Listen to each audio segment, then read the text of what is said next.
കരത്തിലാണ്. ആ കരത്തിൽ എത്തുമ്പോഴാണ് അതിനകത്ത് മനോഹാരിത വെളിപ്പെട്ട് വരുന്നത്. നമ്മൾ ആവശ്യമില്ല മാനുഷിക കരത്തിൽ ഏൽപ്പിച്ചു വരുന്ന പലപ്പോഴും നഷ്ടങ്ങളുടെ കഥകൾ മാത്രമായിരിക്കും. എന്റെ കരത്തിലും എന്റെ കയ്യിലും കുറെ കാര്യങ്ങളുണ്ട്. ഇതും കൂടി കൂട്ടിക്കലരുമ്പോ കുറെ നഷ്ടങ്ങളുടെ കഥകളായിരിക്കും പറയാൻ കഴിയുക. പക്ഷേ നഷ്ടത്തിന്റെ കഥയല്ല കർത്താവിന് പറയാനുള്ളത്. കർത്താവിന് പറയാനുള്ളത് എല്ലാം ജയിച്ച കഥയാണ്. അതുകൊണ്ട് ആ ജയാളിയായ ജയവീരനായ ആ ദൈവ കരങ്ങളിൽ നിങ്ങളുടെ അഭിഷേകങ്ങളെ ഏൽപ്പിച്ചുകൊണ്ട് ആ ദൈവം നിങ്ങൾക്ക് വേണ്ടി ശാശ്വത പരിഹാരം തരുമെന്ന്.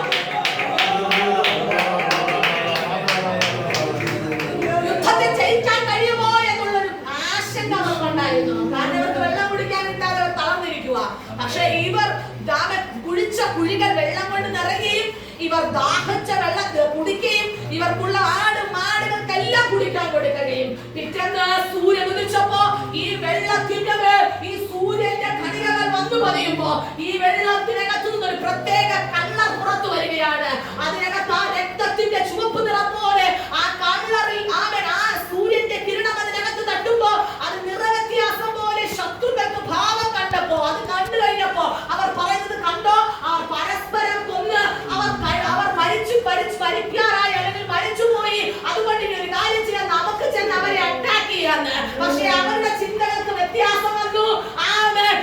ജയം യഹോവയുടെ കൈവശത്തിലാണ്.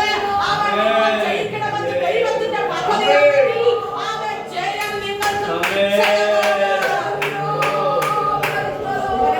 പറയുന്നു. വചനം പറയുന്നു ജയമോ യഹോവയുടെ കൈവശത്തിലാണ്. നമ്മുടെ ജയം യഹോവയുടെ കൈവശത്തിലാണ്. അതുകൊണ്ട് നമ്മൾ പരാജിതരല്ല, നമ്മൾ ജയാളികളാണ്.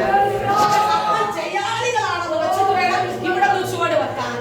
ഇവിടെ ഇരിക്കുന്ന കുഞ്ഞുങ്ങൾ മുതൽ മുതിർന്നവർ വരെ നമ്മളെല്ലാവരും പറയണം ഞങ്ങൾ ജയിച്ചവരാണ്. കാരണം ജയാളിയായ ഒരു കർത്താവ് നമുക്കായിട്ടുണ്ട്. അതുകൊണ്ട് ഇനി മുതൽ ഞാൻ പരാജിതയല്ല, ഞാൻ ജയാളിയാണ്. എന്റെ കർത്താവ് ജയാളിയായതുകൊണ്ട് ഞാൻ ജയാളിയാണ്. അങ്ങൊരൊറ്റ വാക്ക് പറഞ്ഞാൽ മതി, നിശ്ചയം അതിനകത്തൊരു വലിയ വിടുതലുണ്ട്. ആ വാക്കിനകത്തൊരു വലിയ വിടുതൽ വ്യാപരിക്കപ്പെടുകയാണ്. നമ്മൾ പറയണം കർത്താവേ എന്റെ പ്രാർത്ഥനയ്ക്കകത്ത് ഞങ്ങളുടെ ഒറ്റ വാക്ക് മതി. മാനുഷിക വാക്കുകളെ എല്ലാം തട്ടിക്കളയാം.